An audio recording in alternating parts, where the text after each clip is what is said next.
And again, it's not that they're not trying. Matt Khalil was a really good lineman for the USC Trojans, and he didn't pan out in Minnesota. They're trying to build the offensive line. They just can't seem to find a combination that works. It's terrible. I'm hoping Bradbury was going to be good. And he still could be. We're 4 games into Garrett Bradbury's career. He's smart. I watched tape of him. He's got good technique. He's not ready. Maybe he's just not ready yet, and the Vikings threw him to the Wolves too early, but they had no choice. I still think he can be a good offensive lineman. I'm not going to throw him out the window after 4 games. I want to see what he can do.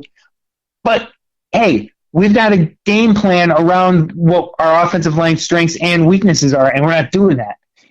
It was terrible to watch Stefanski keep calling middle runs all day on Sunday and watching 3 Bears blow through the line and hit Cook in the backfield. He was hell-bent on running the ball up the middle in that game. It wasn't happening. You've got to go to plan B, and he doesn't have one. I thought Stefanski was going to be a good hire at offensive coordinator. No, he's not, because he does not adjust well at all. I have not seen him make any adjustments at all. Well, just a question off the top of my head. What kind of, given your personnel then, what kind of offense do you, and what is your fan base now? Because you guys have had a similar personnel as far as perimeter and skill position players for a couple of years now, right? So yep. We went through this in Green Bay, right? And we actually, as funny as it seems, part of the optimism is, and why the patience is because we know this offense is what we all wanted. And so I think we're all going to be a little more patient in Green Bay waiting for it. So what are you guys in Minnesota, in Vikings land, in Skol, the world of Skol, what is it you guys think should be, what kind of offense should be being run with this? Because you guys got enough. Look, you're one of those teams where you look and you're going, how the hell are they not 4-0? When you look at receivers, running backs, even quarterback, if you would just make some decisions. The line isn't that great, but a lot of teams in the NFL, honestly, don't have 5 great guys. They might have 1 or 2, but there's not a lot of great lines in the league right now. That's one of the problems why defense right now is dominating. Lines just aren't that great across the league, but what do you guys want? I want to see them get to the edge with the running game a little bit more. We see when Cook runs a stretch play, he's pretty effective because he gets to the corner fast. You've got a 75-yard touchdown on Green Bay on a stretch play. Right, but for whatever reason, we're pounding him up the middle. He's a stretch play kind of running back. I'd like to see a little bit more RPO. I want to see Cousins getting rid of the ball, 2 seconds, quick passing game. I watched Chase Daniel run it to perfection against the Vikings on Sunday. Get rid of the ball, get it to the playmakers, although now it seems like we're going to lose a playmaker at some point in the next week in Diggs. They're not doing it.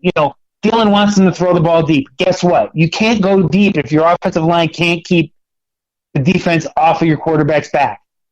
And if your quarterback get rid of the ball. It really sounds to me like really what the answer is, and I don't want to be the wet blanket here, JB, but you know what it sounds like to me? What you sound like right now? You sound like us Green Bay Packer fans last year, and that means it's time for a head coaching change. Zimmer isn't going to run that type of offense. He's a defensive coach. Stefanski's going to be one that's going to change that.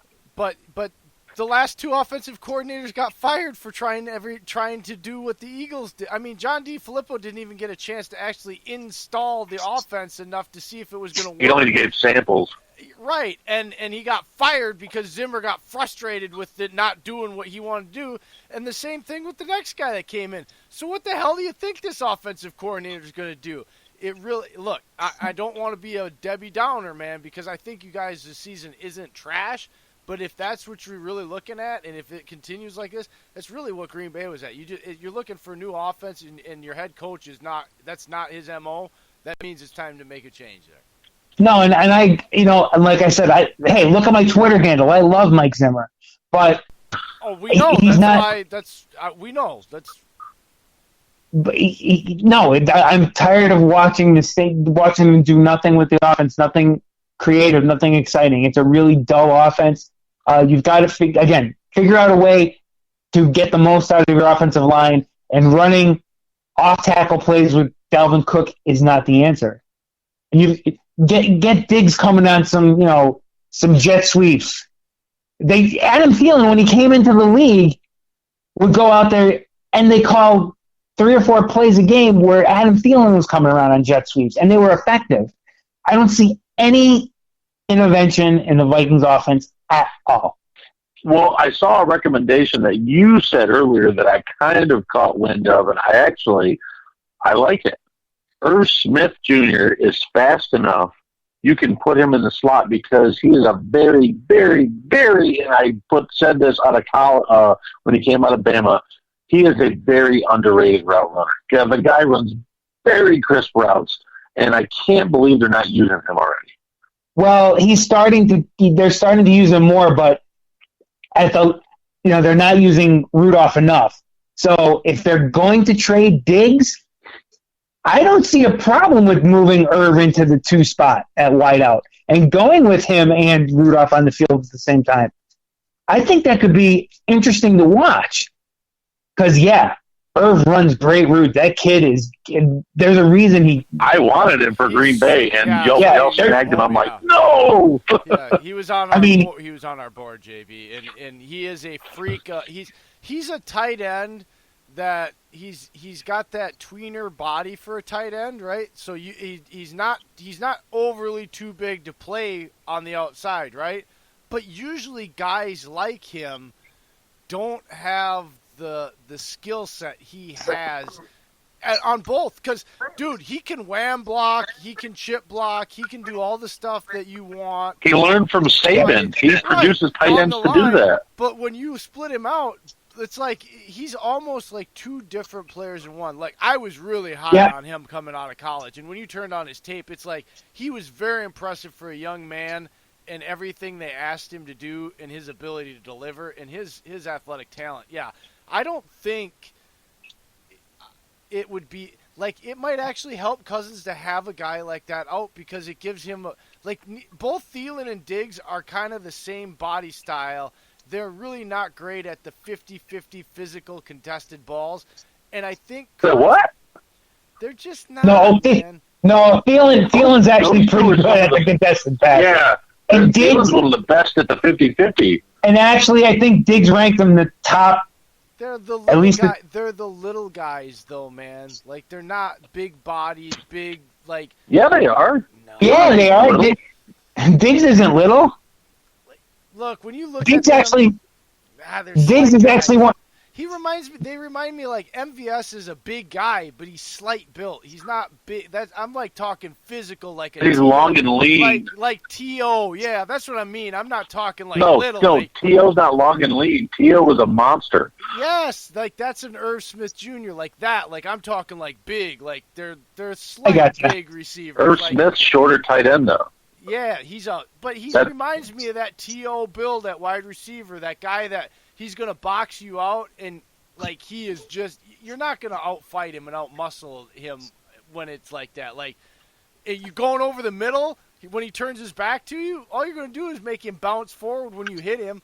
Like, dude, I'm not trying to be picky here, but don't tell me that 2 big guys are big when a 5'10", 185-pound quarterback knocks them both on their ass with one swipe. That's not a big receiver. Those are slight receivers when I see that shit on tape. Like, you can be 6'5", whatever. If I see a 5'10" DB knock you on your ass that you outweigh by 40 pounds, and he does it, the 2 of those guys, like, no, you're slight, small. I mean, that was one play, though. Thielen's still 6'2", 230 pounds. Slight, it doesn't. Again, 5'10", 185. That'd be like me. That's like when I was. It was one play, too. I applaud Jair for that, but it was one play. But show me the play that happened to T.O. ever in his career. Like, guys built like that. That's what I'm saying. It doesn't happen. That's the big, and I think, like, Pierre Garçon. He was 6'4", ran a 4.5, but he had some of the worst hands earlier in his career. Pierre Garçon. Big difference. Pierre Garçon is a little thicker, big guy. Antoine Bolden was that bigger, thick guy. I think when you look at Cousins, for him to be successful, I really think he needs at least one of those types of guys that he just knows, even if he's an errant, like, JB, I said it, and it's going to make my mouth burn again. And I'm not even going to say the guy's name. But the best way I've heard Kirk Cousins described is, honestly, an underconfident overperformer. Oh yeah, no, that's exactly what he is. No, don't feel bad saying it because I'm watching it. I've tried to defend this guy for 20 games. I finally gave up. I can't defend him anymore because he keeps doing the same stuff over again. I said he gets stripped more than a bad paint job. I mean, good God, how can a guy not sense pressure that often? Okay, well, you know what? When that pressure's happening, I got to ask another thing. Why? And say Stefanski basically breaks that Zimmer. Hey, we're going to run something different. We got to try something new to get this offense going. I'm talking about lean on Cook, like Adrian Peterson style. Run the crap out of RPOs and stretch plays and alternate Madison and Cook every other play. Keep them fresh and keep defenses on their toes. I mean, heck, run Wildcat with Madison and Cook. Well, I kind of been saying that too. A little Wildcat would be nice. I actually brought that up on our podcast last night when we were recording. I'd love to see them do some Wildcat. They've got to do some different things back there. They just have to. But you can't play smash mouth football with that offensive line. It's not going to work. We saw it. We saw it not work. And if they come out and try and do it again this week, they're going to lose to the Giants.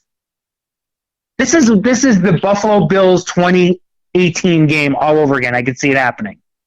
Where a team you're supposed to beat, you don't show up, and before you know it, you're down a couple of scores, and the Giants have confidence, and you're staring 2-3 in the face after this week. Yeah, they got a new type of swagger with Danny Dimes, man, and now you're getting Golden Tate back, and now they're talking about Barkley maybe playing this week into another week. So, I mean, the team, yeah, it has that whole type of energy right now. Yep. Dave, I know but you know what? I know you got a couple more questions for him, don't you, Dave? So before we move on. Well, actually, I've got one more. I was going to start asking everybody what they think the Vikings' record was, but I've already heard Julius said 8-8, 7-9. JB, I believe you said. What do you think of JB? What's your prediction? Do you think they save the season? 7-9, and as I look at the schedule, if they lost 10 games this year, it would not surprise me. Wow. What are you thinking, Jay?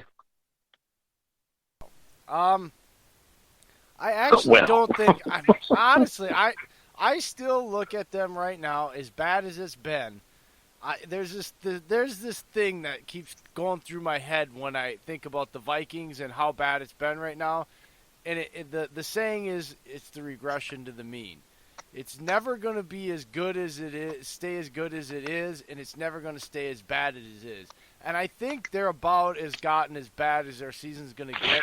So I can still see them going 9-7, just like I had the Bears. The Bears and the Vikings, I both have them in that 9-7, and that can always flip to 10-6 because this is the NFL. A few bounces in the right direction is the difference between 9-7 and 10-6. Let's be real. Like, it's not that big of a freaking deal to go 9-7, 10-6. Like, those two are so closely switchable in this league, it's ridiculous. So I still see it, JB.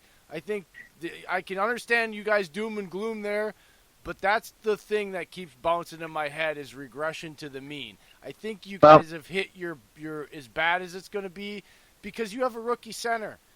Like, okay, there's a lot. Like, the Packers defense, that's an exotic defense to face. That's hard, right? Like, the Bears defense, that's an exotic defense to face with some guys that. And now Lions got a defense too, so it's three defenses they're facing. Yeah, but they haven't played the Lions yet. Right, but here's the thing. Well, I'm just stating the fact that it's just an improved defense for them. Right. Yeah. But for young players, when you even if you fail, man, it's like I would rather fail as a young player where I'm raw and learning than as a guy that's